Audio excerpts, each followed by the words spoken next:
Olá a todos, eu sou Arthur de Paula Ribeiro e essa aqui é a minha contribuição em vídeo para o quarto encontro do NEVAS, né, Reflexões Psicossociais em Saúde. Eu já de antemão peço desculpas porque eu estou vendo talvez a qualidade da câmera não esteja a melhor de todas. O notebook tem uma câmera não muito boa, mas eu vou fazer o meu melhor. Vamos começar a apresentação. Esse é o meu trabalho, né, efetivação do acolhimento na atenção básica, retóricas de violência perpetuadas à população LGBTQIA+, e aos trabalhadores da saúde. Esse trabalho, como eu vou falar um pouquinho mais para frente também, mas já adiantando, ele é fruto de uma pesquisa, né, de mestrado que está em desenvolvimento, né, uma pesquisa que eu venho realizando desde maio, que foi quando eu entrei no mestrado, né, sob a orientação da professora Juliana Perucchi. Como eu mencionei anteriormente, né, esse trabalho ele é fruto dessa pesquisa de mestrado. Eu sou da linha de processos psicossociais em saúde, orientando pela professora Juliana, também conforme eu já mencionei anteriormente. E é uma pesquisa que, como ainda está em andamento, ela ainda não tem os resultados concretos. Eu vou falar um pouco mais para frente sobre isso, mas eu vim apresentar para vocês o arcabouço teórico, né, as motivações, os objetivos da pesquisa, como ela se relaciona com violência, a importância de a gente estudar isso, né, esses fenômenos, e eu acho que essa apresentação no Nevos ela pode contribuir muito, inclusive, para o próprio andamento e para a construção dessa pesquisa. Né? Eu acredito muito na potência dos trabalhos construídos coletivamente e eu acho que é uma excelente oportunidade para que eu possa até aprimorar, né, a minha metodologia, os meus objetos de pesquisa e o estudo no geral como um todo. Eu vou falar um pouquinho então do que eu pretendo fazer, né? Eu acho que as nossas pesquisas estão sempre em construção, é um processo contínuo, ainda mais na metodologia qualitativa, né? Isso é importante para a metodologia qualitativa, que é a que eu uso nesse trabalho. E vou falar um pouquinho também disso mais para frente, já já, mas é só para a gente poder delimitar que esse é um trabalho que ele está ainda em processo de construção. Né? Eu entrei no mestrado muito recentemente, acabei. A gente está na metade do segundo período, eu entrei em maio, então algumas coisas ainda estão caminhando, mas esse é o cerne, né? O alicerce da pesquisa em si.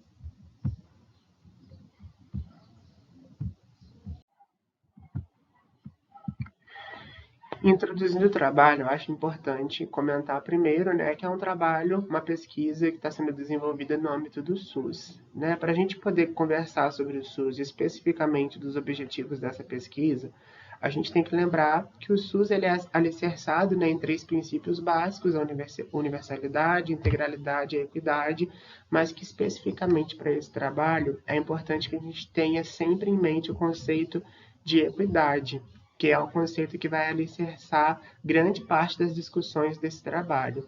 E o que seria equidade? Só para a gente poder dar uma pincelada nisso, né?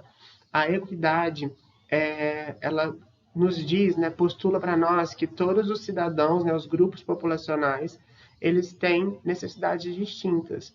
As pessoas, tanto quanto sujeitos individuais quanto coletivos, elas não possuem as mesmas necessidades em saúde. E essas necessidades diferentes também devem ser atendidas de maneiras distintas, ou seja, diferentes estratégias em saúde devem ser formuladas para que as diferentes demandas dos grupos populacionais possam ser atendidas. Né? Não adianta eu ter uma mesma estratégia para um grupo, sendo que as demandas deste grupo são diferentes das de outros grupos populacionais. Dentro dessa perspectiva de equidade, um dos dispositivos que mais consolida, né, que mais a consolida é a Política Nacional de Humanização. A Política Nacional de Humanização, ela é de 2003, também é conhecida como Humaniza SUS, e ela vem com uma série de diretrizes para que um atendimento mais humanizado e eficiente e que de forma, né, prioritária realmente considerasse as diferentes demandas populacionais, né, e que essas demandas pudessem ser atendidas a partir de um princípio básico e fundamental, que seria o princípio que alicerça a Humaniza SUS, que é o acolhimento. Ou seja, todo acolhimento ele é a porta fundamental, porta de entrada para um bom atendimento em saúde, entendem? Então, um atendimento em saúde, né, em qualquer nível de atenção, ou seja, né, no nível primário, na atenção básica, no secundário, no terciário, ele vai se efetivar a partir de um acolhimento inicial. E é muito importante que esse acolhimento inicial seja de fato humanizado e que ouça, né, de acordo com o que preza a equidade, as diferentes demandas de cada setor populacional, de cada grupo populacional. As unidades básicas de saúde, elas são consideradas a porta de entrada do SUS. Então, as pessoas geralmente tendem a se dirigirem às unidades básicas de saúde, né, como uma primeira forma de buscarem auxílio em saúde. E é lá que vão acontecer os primeiros acolhimentos, né? E aí eu achei importante trazer aqui também a política de saúde integral LGBT, porque ela é uma forma de garantir com que as demandas da população LGBT, ou seja, dentro dessa perspectiva de equidade, que as demandas da população LGBTQIA+, fossem consolidadas e ouvidas e, de fato, que se fossem boladas estratégias, né? Que se fossem formuladas estratégias para que essas demandas diferentes pudessem ser, de fato, atendidas. Então, essas três, vamos colocar assim, esses três alicerces, né, a equidade, o Humaniza SUS, né, a política do acolhimento e a política nacional de saúde integral LGBT, se unem para que a gente possa começar a entender o campo dessa pesquisa.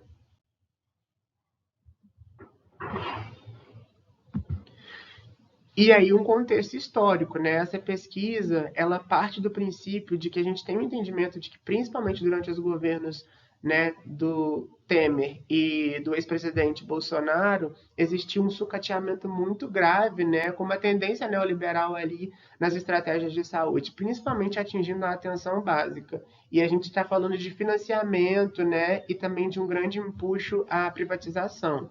E, obviamente, isso leva a um possível desmonte da saúde pública, afetando os trabalhadores que trabalham na ponta desses serviços, né? E no caso dessa pesquisa, na UBS, né, como campo principal ali que a gente vai discutir.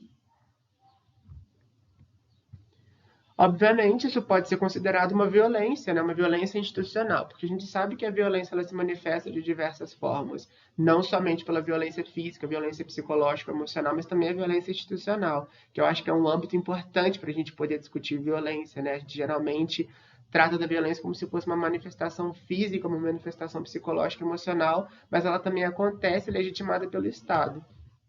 Então é importante pensar que o trabalhador que está na ponta, quando esse sucateamento acontece, esse sucateamento da saúde, esse desmonte, como apontado por Machado, ele também vai ser reverberado em consequências muito sérias para as vidas desses trabalhadores, né? E aí, como você exige que os acolhimentos sejam humanizados e prestados de maneira, né, efetiva, integralizada, sendo que essas pessoas não estão tendo seus direitos trabalhistas mínimos assegurados, né? As condições dignas de trabalho mínimas asseguradas. E aí a gente pode pensar que essa violência que é perpetuada e legitimada pelo Estado ao trabalhador, ela também pode se propiciar, né, a uma violência que é prestada às pessoas que essas pessoas atendem. Né? Se os trabalhadores não estão tendo condições dignas de trabalho, como se exigir deles que esse trabalho seja efetivamente executado da melhor maneira possível, né? Um ciclo de violência que se perpetua, se a gente puder pensar dessa forma.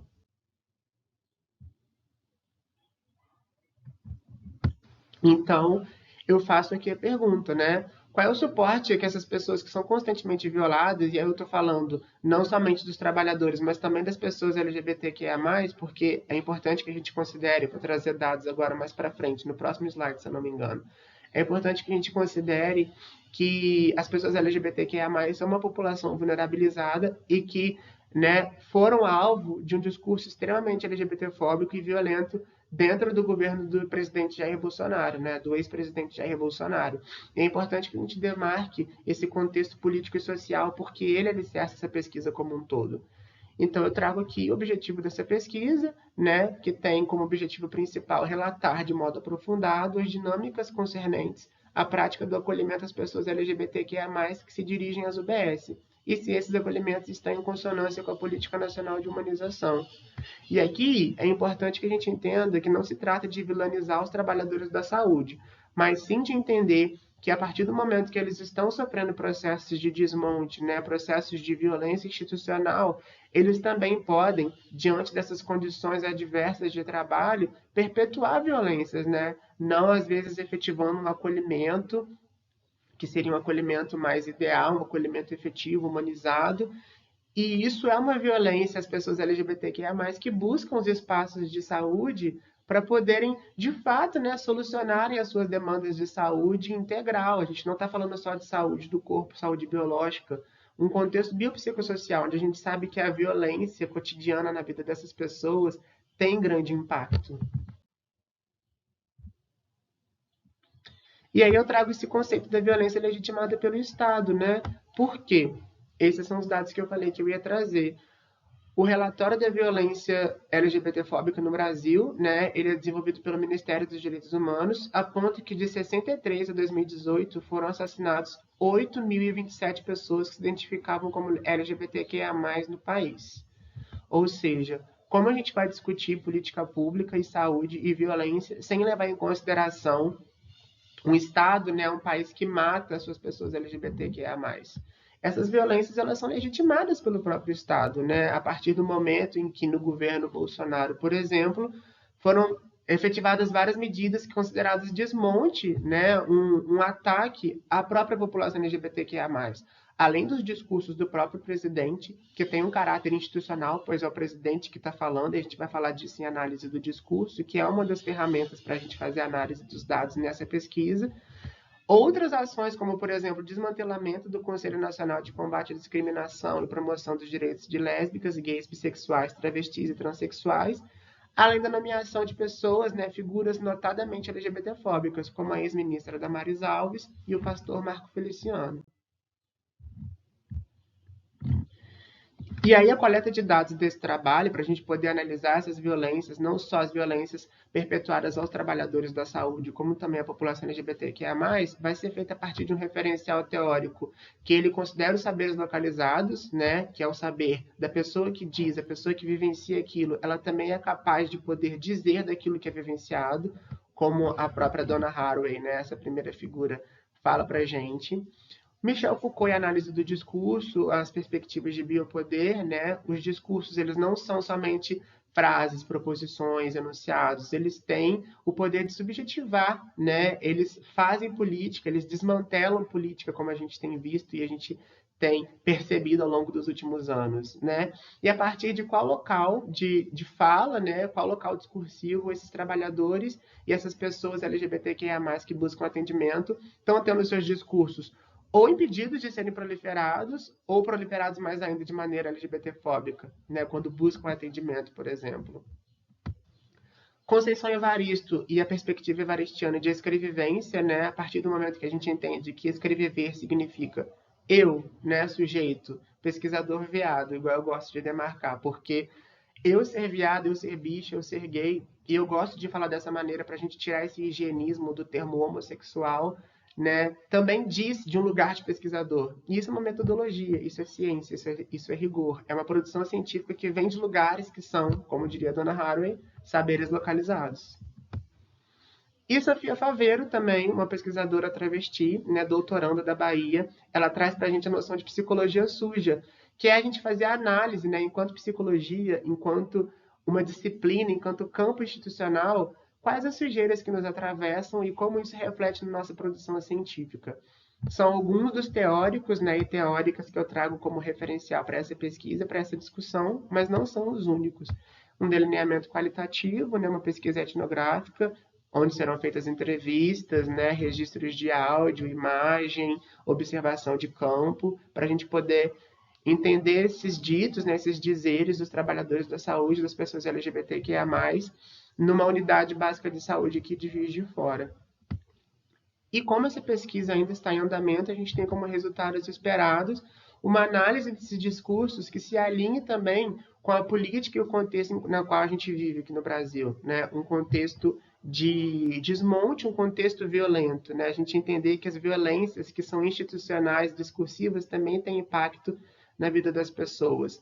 É um trabalho que está em andamento, como eu já reafirmei por aqui, mas eu espero que essa apresentação e esse encontro, as apresentações dos colegas, possam também contribuir para a construção dessa pesquisa e o andamento dela.